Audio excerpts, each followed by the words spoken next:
So Kinich's drip marketing has been driving the Genshin community wild for weeks, and it's finally time for me to break down what might just be the next game-changing Dendro character. Imagine a 5-star Dendro Claymore main DPS who, as per the leaks, may be broken on release. The crazy part about this is he may very well be the next Dendro King. So in this video, I'll be diving pixel deep into his entire kit, from his playstyle to his elemental skill, burst, passives, and constellations. Then, I'll go over his artifact sets, weapons, and his best team composition. I'll then finally end the video with all the materials needed to ascend Kinich and his Claymore to the max level. So sit back, relax, and grab some popcorn, cause this is gonna be one juicy breakdown you wouldn't want to miss. So Kinich's elemental skill, or E, is very similar to Alhaitham's skill. In fact, I'd say he's Alhaitham 2.0, and I don't mean it as a bad thing. So basically, he just throws a green grappling hook towards an enemy, or anywhere you want really, and he can swiftly move to that location. So he can either hold or tap the skill. If you tap the skill, he'll grapple to the closest enemy and attack that enemy. If you hold the skill, you'll get the freedom to aim it wherever you want Kinich to grapple to. So it's exactly like Alhaitham's skill. This has a cooldown of 18 seconds, but if there are no enemies nearby, the cooldown is reduced to 10 seconds. When there are enemies, he'll fire the grappling hook towards enemies, and when hit, he'll enter the Night Soul's Blessings with 0 Night Soul's points. Night Soul's Blessing State is the new gameplay mechanic that's unique to Natlan characters, just like how Fontaine had the Numa and Ugia mechanic. Also in this video, whenever I say use his elemental skill, I'm assuming the enemies are getting hit by his skill, so he's not using his skill for traversal in these cases. So keep that in mind. Now the Night Soul's Blessing has a different effect on different Natlan characters. Kinich's Night Soul's Blessing will last for 10 seconds and will generate 2 Night Soul's points at every second. If there are enemies nearby when Kinich uses his skill, he'll automatically hook onto one. And this is where things get interesting. If you follow up with a normal attack after using the skill, Kinich performs a special attack called a loop shot around the enemy, dealing dendro damage and generating an additional 3 Night Souls points. Any mid-air attacks Kinich performs after using his skill will count as elemental skill damage, just like Alhaitham. Now his Night Souls has a max limit of 20, and when Kinich reaches 20 Night Souls points, his skill transforms into a powerful cannon shot, similar to Navia's ability. This isn't just any attack, it's a high-impact shot that consumes all 20 Night Souls points and deals massive amounts of dendro damage. You can also hold down the skill button to freely aim the cannon, which will give you total control over where you want to unleash his devastating attack. And once the cannon fires, Kinich immediately grapples to the targeted enemy and the cycle continues. Here's where things get even more interesting. When Kinich enters his Night Soul's Blessing state, he generates something called blind spots right next to the enemy he's grappled onto or hit with his cannon shot. And here's the best part. Kinich can pick up these blind spots to instantly gain 4 Night Souls points. Another thing you guys should know is the grapple line can be snapped or blocked for various reasons. So what happens if the grapple line gets snapped or blocked for some reason, like exceeding the distance or something? No worries, Kinich has a clever workaround. If the line breaks, just use a normal attack, and he'll automatically create a new connection to a nearby enemy before going into that powerful loop shot. Now, let's talk numbers, because Kinich's damage potential is off the charts. At the date of recording this video, his loop shot can deal a solid 103.1% damage, which is okay, I suppose. But here's where things get downright crazy. When he unleashes that fully charged cannon shot, you're looking at a jaw-dropping 1,237.4% damage. Yeah, you heard that right, 1,237.4%. And as said before, he can have up to 20 Night Soul points, and the elemental skill itself has a cooldown of 18 seconds when in combat. So that's it with his elemental skill. Now let's have a look at his elemental burst, or Q. His burst isn't too complex either. So basically when he uses his burst, he summons a highly pixelated Godzilla-looking Dragon Lord, who does AoE dendro damage. This Dragon Lord will hover above Kinich, flapping his little green pixelated wings, and will at intervals fire his dragon breath at the ground, which does AoE damage. Now if Kinich is in his Night Soul's Blessing state, aka he has just used his elemental skill, then this blessing's duration is increased from 10 seconds to 12 seconds. So that's not too bad either. Oh, and if you're enjoying this video, a like to the channel would be a blessing. Now let's have a look at his passive abilities. With his passive one, any enemy that gets hit with his elemental skill will go into a state called the Desolation state. And if these enemies are affected by burning or burgeon reaction, they'll restore 7 Night Soul points to Kinich. He can restore Night Souls like this once every 0.8 seconds. Now, this pretty much means Kinich should be paired up with Pyro supports. I'll go into more details in the team comp part. The Desolation state will last as long as the Night Soul's Blessing state is active, which is 10 seconds. When it comes to Kinich's passive 2, it'll simply buff his cannon shot damage under certain circumstances. So in order for his passive 2 to work, a party member needs to trigger a Night Soul's burst, which will increase the cannon damage bonus by another stupidly crazy amount of 320% of Kinich's attack. Another crazy thing is that 320% can be increased to 640% if you can get the party members to do 2 Night Souls burst. This cannon damage bonus will only last for 15 seconds after using the Night Souls burst. So you won't have much time to set up Kinich's cannon shot by getting 20 Night Souls points. After I cover his constellations, I'll go over how you can quickly get 20 Night Souls points and get his cannon ready. But what exactly is the Night Souls burst that I mentioned earlier? To explain simply, Night Souls burst is the elemental burst of all Natlan characters. It's a gameplay mechanic exclusive to Natlan. So whenever a Natlan character uses their elemental burst, it also does Night Souls burst damage. In version 5.0, Molani, Kinich, Kachina, and the Pyro Traveler will be the only characters who can use this mechanic. I'll also talk more about this in the team comp section of the video. Now with his passive 3, after using his elemental skill if he does a plunging attack, he can consume 10 Night Souls points worth of lava from the ground, if it's there, and perform another plunging attack. This is kinda cool, not gonna lie. Also, his passive 3 is also linked to the unique effect that he gets due to the Night Souls mechanics of Natlan. So if the active character is in any form of movement that is either sprinting, gliding, jumping, etc., and is switched to Kinich, this switching will immediately fire a grappling hook and he'll swing. This effect can trigger once every 10 seconds. Surprisingly, Kinich has a 4th passive as well. This passive 4 will simply increase the movement speed of party members by 15% for 10 seconds when you are in an area surrounded by lava. Also, some Natlan-specific materials will also appear on the minimap.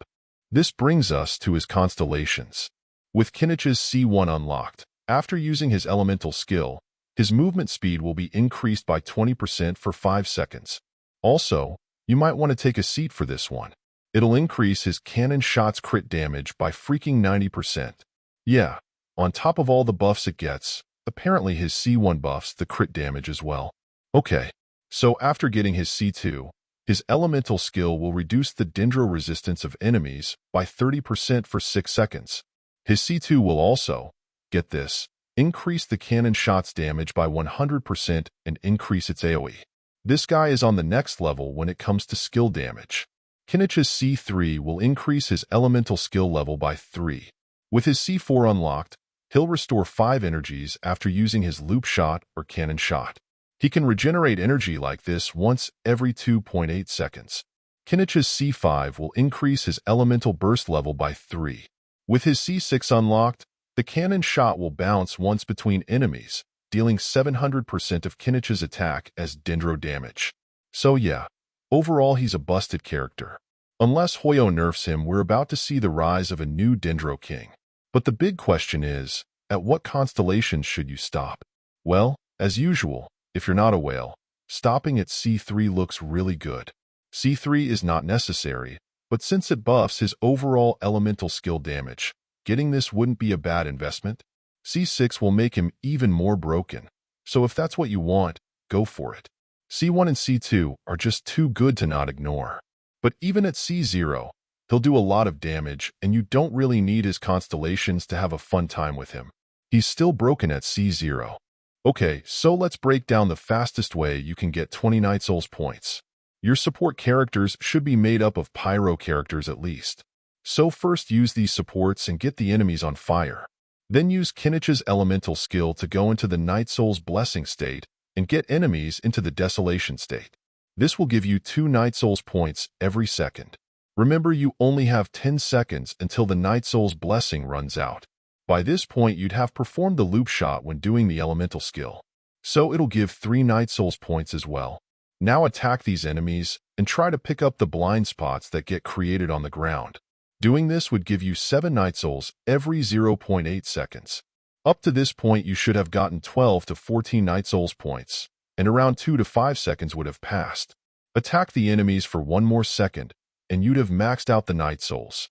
Now you can use his elemental burst to extend the duration of Night Soul's Blessing from 10 seconds to 12 seconds, which will give you 6 more seconds to use the cannon shot. During the team rotation, any Natlan characters would have buffed the cannon shot damage by 620%, and his Constellations would further buff the cannon shot's damage. So this is how you can maximize this damage output. Now let's go over his best artifact sets, shall we? Now a bit more testing is needed to determine all of his best artifact sets. But due to the Night Souls mechanics, his best artifact set would be the Obsidian Codex, which is the new Natlan artifact set. The 2-piece set of Obsidian Codex will increase the damage by 15% when in the Night Soul's Blessing state.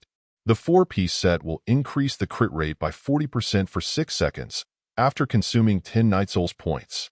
So this set can greatly increase his cannon shot damage in addition to all other buffs. Now other artifact sets, like the 2-piece Golden Troop and 4-piece Varukash's Glow, is also usable. 4-piece Varukash's set would be better than Golden Troop as it'll increase Kinich's health by 20% and buff his elemental skill and elemental burst. Since he'll be doing a lot of burning and burgeon reaction, that additional HP would come in handy. However, only the 2-piece Golden Troop will be a bit useful as the 4-piece is for off-field characters. Since Kinich is an on-field DPS, Golden Troop is kinda wasted. So ultimately the Obsidian Codex will be his best artifact set, and I'd recommend just farming for this set when Natlan arrives. I'll not go over any other artifact sets, as proper testing with Kinich is needed before I can recommend another set. Okay, this brings us to his weapons. Obviously, his signature weapon will be his go-to option. It's called the Fong of the Mountain King, named after our boy, the Great Mountain King. It's a claymore that has a base damage of 741 at Ascension level 90. It also has a crit rate of 11% at level 90. So at R1, hitting an enemy with Kinich's elemental skill or when he triggers burning or burgeon reaction, it'll give him elemental skill and elemental burst damage bonus, based on the number of canopy stacks that can be generated. Elemental skill will generate 1 stack every 0.5 seconds. The burning and burgeon reaction will generate 3 stacks every 2 seconds. The character who equips this claymore does not need to be on the field as well. A total of 6 stacks can be generated using these 2 methods. Each stack level will increase the elemental skill and burst damage by 10%. So with 6 stacks, it'll be 60%. This is at R1. At R5, each stack will increase the damage of skill and burst by 20%, which means 120% increase in damage with R5. Beacon of the Red Sea would be the next best option, as it increases the crit rate by 33.1% and will also increase the damage by 40% and increase the health by 32%. So this is looking like the next best weapon. Earthshaker would be a good free-to-play option. This will be one of the craftable weapons in Natlan. It'll increase the skill damage by 16% at R1 and 32% at R5. So this will be a great option for F2P players. It also has a substat of attack percentage, which isn't all that bad either. Talking Stick will be his 3rd best claymore if you have it. It's a 4-star weapon and it'll increase the crit rate by 18% and will increase the attack by 32% and all elemental damage by 24%. This can be obtained through the Battle Pass. So it's not an F2P friendly option, I'm afraid. Katsuragi Kiri Nagamasa would be a good alternative as well.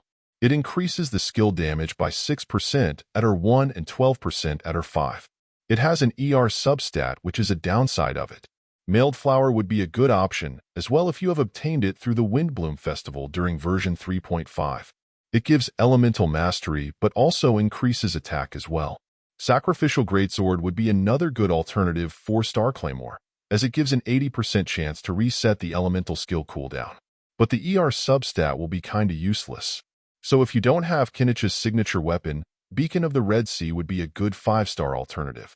And if you don't have this either, the only other claymore that you should get is the new craftable Earthshaker claymore. No need to worry about any other claymores really. Only use the other claymores until you get the Earthshaker.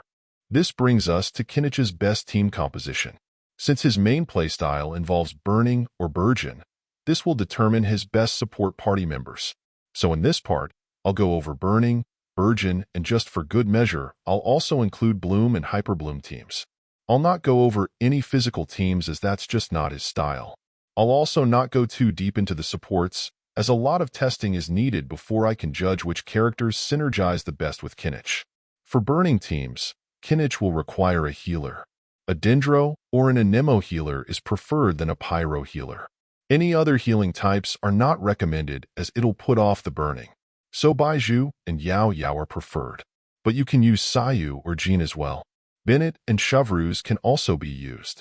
For the 3rd and 4th slot, you can use any Dendro, Pyro, or Anemo support characters that buff Kinich. Now we don't really have any Natlon Pyro characters in version 5.0, so at the moment burning teams can make use of the Night Souls mechanic. For burgeon teams, obviously a healer is needed to protect from all the explosions. Any of the above healers can be used. Plus, any hydro healers can also be used. The 3rd slot can have Mwalani if you pull for her, and any good Pyro support for the 4th slot will be good. For bloom teams, any of these healers, plus Mwalani if you have her. Then any hydro or dendro supports would work just fine. For hyperbloom, just include an electro support. Raiden, Fischl, Beidou, and Kuki would be great choices. This brings us to her materials required. Now I'm not going to go over all these individually, but these are the materials you'll need to ascend both Kinich and his weapon to the max level. So this is it for today's video. I hope everyone had a great time with me, and as always, if you enjoyed this video, make sure to like and subscribe so I can keep making more of this. Until next time, see ya.